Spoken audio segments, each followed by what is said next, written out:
Welcome to the Worthy Initiative podcast, where healing meets truth and hope takes root. I'm Jim Plasky, a family nurse practitioner, trauma survivor, and the founder of the Worthy Initiative. And I'm Brittany Brandt, a lifelong learner, trauma survivor, and co-host. Together, we explore what it really means to reclaim your worth through real stories, honest conversations, and the kind of insight that only comes from walking through the fire yourself. Here we talk about the climb, the messy, powerful process of healing and rediscovering who you are underneath the survival. Because sometimes the bravest thing you can do is believe that you are more than what broke you. This podcast is not meant to replace medical advice or professional counseling. It's a conversation rooted in lived experience, clinical understanding, and the shared belief that healing happens when we stop hiding our pain. Because you are not what hurt you, and your story isn't over. Welcome back to the Worthy Initiative podcast. I'm Brittany Brandt. I'm Jim Plasky. And today we are talking about trauma triggers and family dynamics during the holidays. And how those can be triggered randomly, unintentionally, and as anticipation of what is to come with the holiday events. Absolutely. Because we know that the holidays can definitely reopen some wounds that we thought were healed. And sometimes it's just because of being in a certain place or being around certain people. And there are some practical tips that we would like to share just in preparation for that. Talking a little bit about trauma triggers and things that anticipating for, I know right now the decorating of the Christmas tree. And you already have yours all up and decorated and ready to go, and mine's still in the box in the basement. And I think some of that, I've had a lot of questions as to like, why are you decorating so early? It's not even Thanksgiving. So we're recording this the week before Thanksgiving. So yes, my tree has been decorated and up for 2 weeks, but some of that is intentional. So we get in these habits of these generational norms or generational expectations, right? And for me, part of my triggers around the holiday was the loss of my grandmother right before we were celebrating in 2018. So long story short, Christmases were not something memorable as a child. They were very stressful for my mom, for the family dynamic. We were in and out of different housing structures, never had consistency. And so I knew going into adulthood that was something I wanted to do different with my kids. And then I felt like that generational expectation, I'm trying to break it. That became too much of a stressor in itself. Well, then my grandmother passed in 2018 and she was on hospice for the last few months. And she just kept telling everybody, I'm excited to have Christmas in the log cabin. So at that time, owned a log cabin, gorgeous place. It was going to be this spectacular event. We were planning it out for weeks when she moved in. She ended up passing in October. So she never got to see it. But I decided to host her luncheon after the funeral services and went all out. Like the house was decorated like a gingerbread, gorgeous. We had trees on every level. It was a great event. However, that then set the grief structure that we'll talk about in a future episode, but into motion that I never wanted to do it again. I didn't want to see the decorations. I didn't want to link it together. And I didn't think I would link it together as much as I did. Went through my divorce, and now I'm at that point. Here we are, 2025. And if that's what my kids want to remember of dad's house being the crazy decorated house, so be it. For me, dealing with trauma during the holidays is refocusing that trauma, acknowledging that there was trauma or there's some hardship, and then how do I want to rewrite what that looks like? So for me, it's decorating early this year. And I love that you took, what was kind of a painful memory experience and turned it into something that was focused on your kids and bringing them joy and, rewriting that story of this was a really hard thing and I don't want to do it to, I'm going to make this about something else that is a positive and that does bring someone else happiness. So, and I mean, that was a very high level example of trying to rewrite it, but let's talk a little bit more about what if you have a family member that may have been involved in your trauma in your past, and now you're trying to navigate the waters and being socially respectful, I guess would be the term. Right. How do you deal with that? How do you personally deal with that? Yeah, I mean, over the years, when I was young, my family's holiday gatherings, both Thanksgiving and Christmas, were these big, extended families coming together and having these big feasts and doing gift exchanges and playing games. And it was this really fun thing. And now that we've gotten older, there's just less and less of us that come to these things. And, I had a strained relationship with my mother and, her husband. And I was never super close to my extended family, aunts, uncles, cousins. When we were little, we were. But as we grew older, that relationship kind of faded out a little. And being that I struggled with drinking in my 20s, and I was one of the first ones to have kids. And so I was a young single mom and then struggled with addiction. And so I was kind of already outside of the group, so to speak. Outside the norm. Yeah. And so I always kind of felt a little bit excluded or different or not as accepted. And a lot of them had really close relationships. And so it was always just a situation where I was going into an environment full of my family that I'm supposed to be happy and share this experience with, but that I didn't really feel close to or really know them. And so for a lot of my adulthood, I just went because that's what you're supposed to do, right? Like you're supposed to show up, you're supposed to go. And I would, just sit with my kids and kind of participate the best that I could.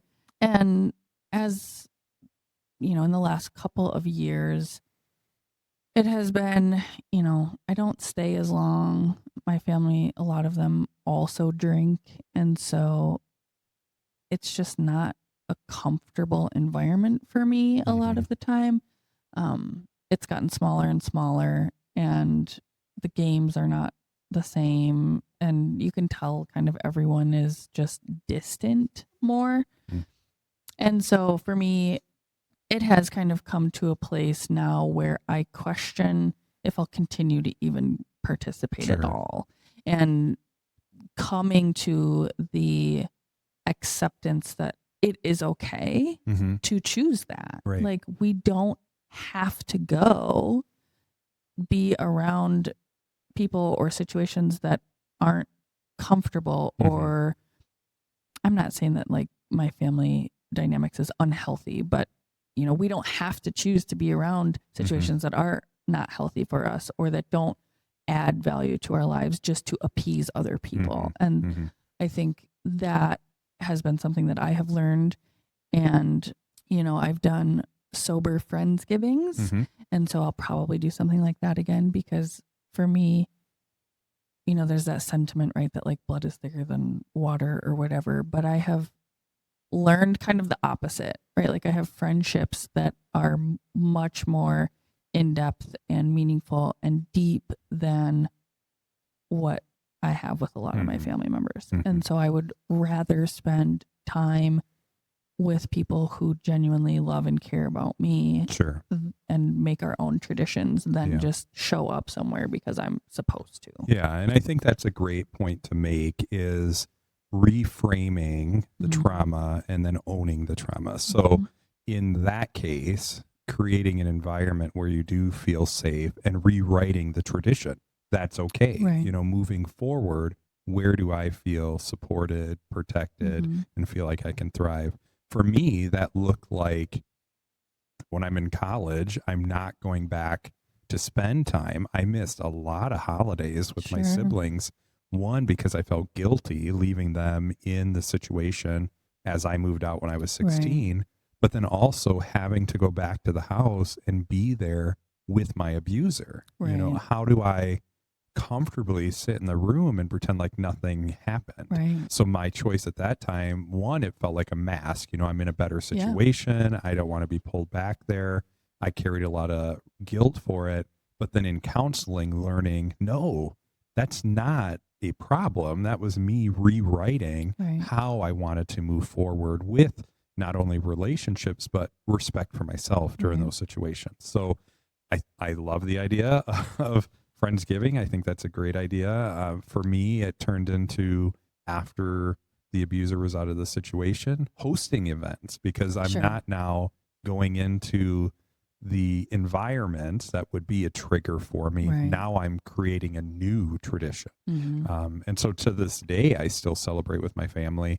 We celebrate not on Christmas, not on Thanksgiving, first weekend in December, just to allow families their time to have their own tradition, but then we still come together as a unit. And it's been great, just kind of changing the environment. Little things really do make a difference in the long run. Absolutely. And I know for me too, over the years with my ex-husband or people that I was dating at the time, bringing a person along to these events that you kind of could feel secure with and have somebody to talk to or sit with when there are those awkward moments with family members, or situations that you just don't really want to participate in, but you kind of have to. I had found that helpful, just to have another person with me.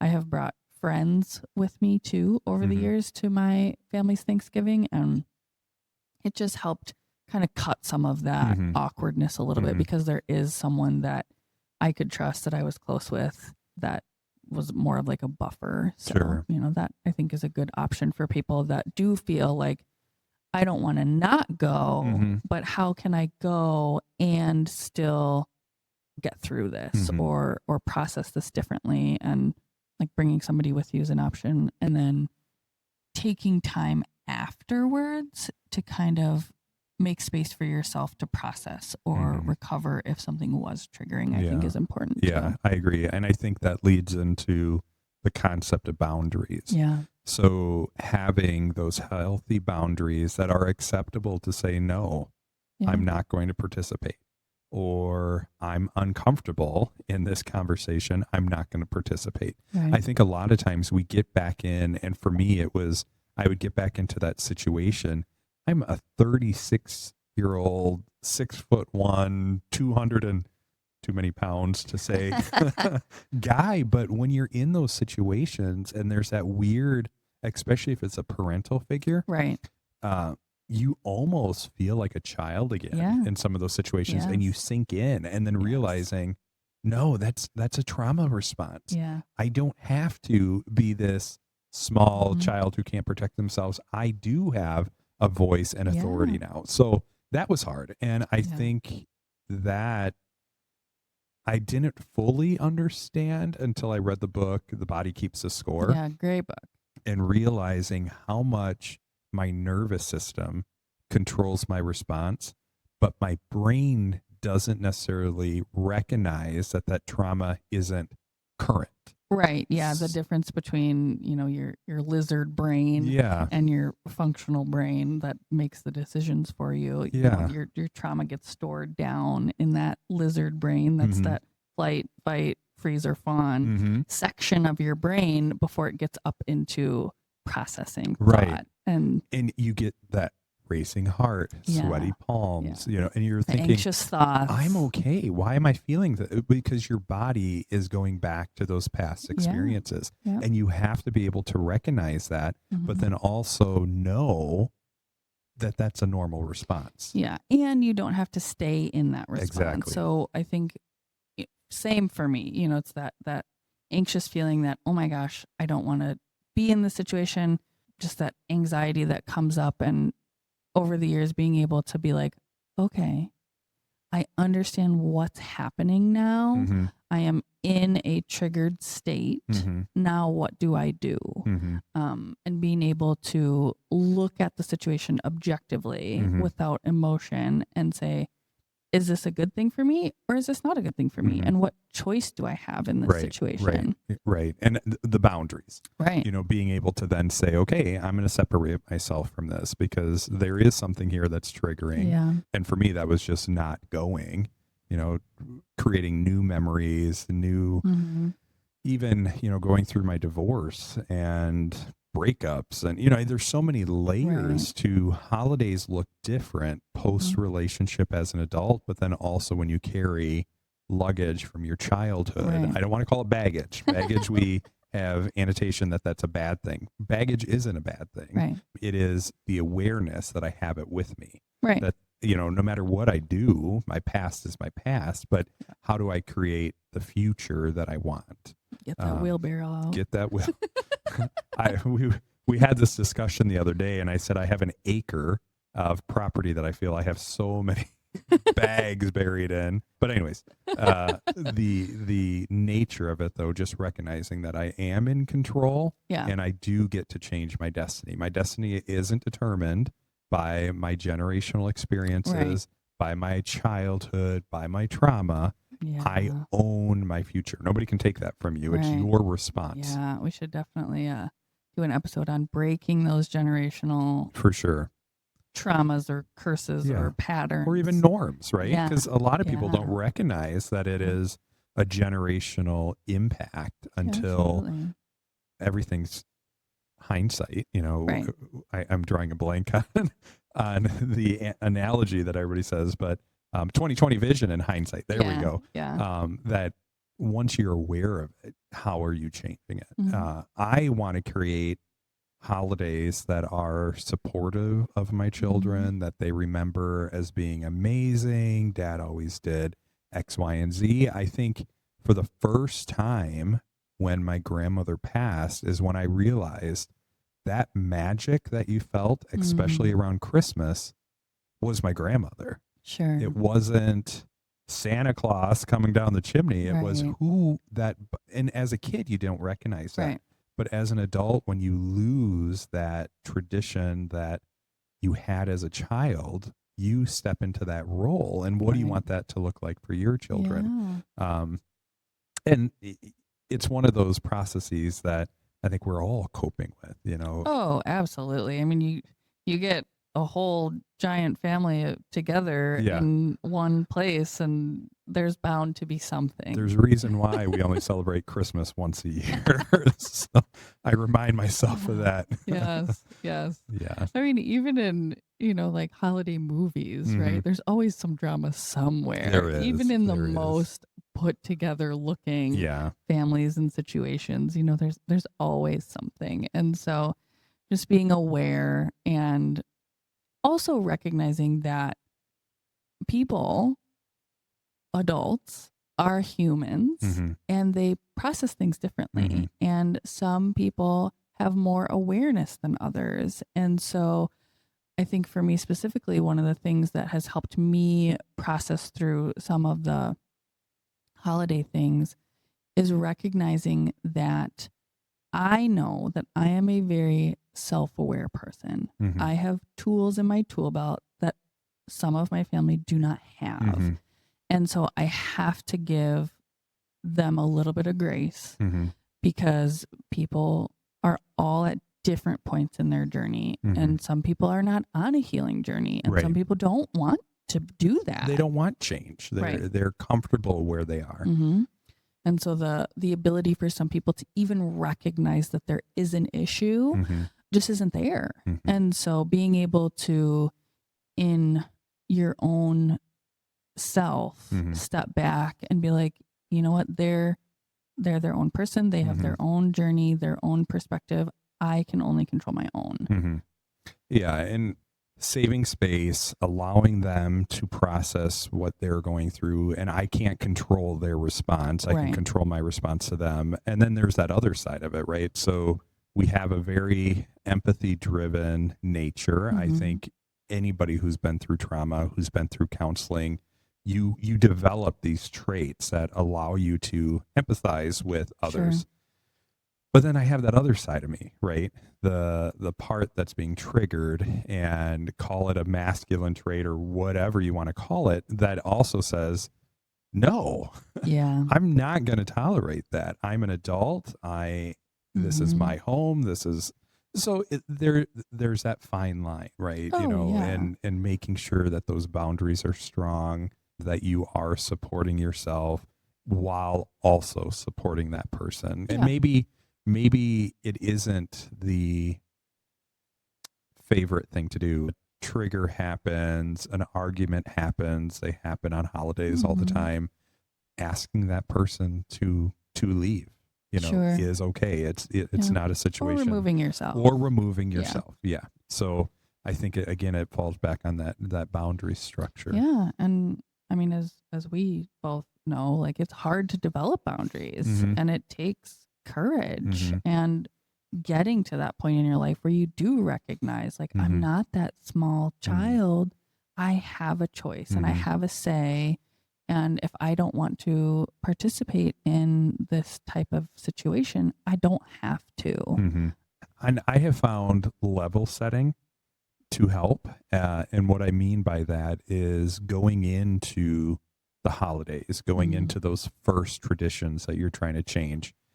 I will talk with the individuals. So like my siblings went through the same traumatic experience I have. I have not had a struggle with addiction like they have. And so there's different triggers for each of us, but I have been very upfront. Okay, we're not going to discuss X, Y, and Z. We are going to do blank and blank and blank. And that's kind of the expectation of the event. If you don't want to participate, you don't have to. Acknowledging that I can't force them to, but kind of level setting so we're all on the same playing field as to what is acceptable behavior. Because again, we're trying to change that tradition. And it went very well. Good. Not at first, right? There's always that struggle. I don't think those of us that are in healthcare and are not type A personalities. I mean, even setting up for the podcast, bullet points. Yes. Everything is planned out. But maybe that's why I quit healthcare, because I'm not a type A person. That could be.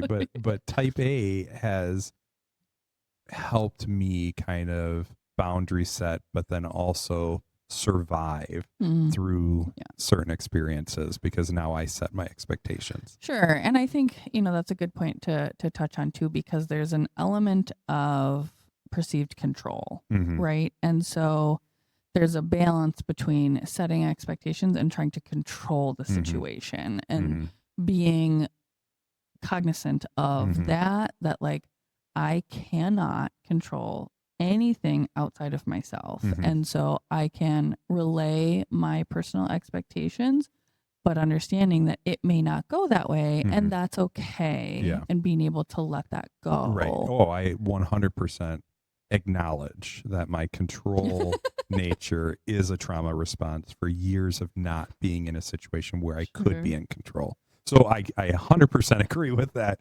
But I think we're also trained that in this protocol, we do X, Y, and Z. If this is the response, we do this, this, and this. Also kind of resets the brain, if you will. But in terms of the holidays, in general, they're a struggle for most of us, and just being aware that you're not alone, that others are struggling, and we're all going through this life together for the first time.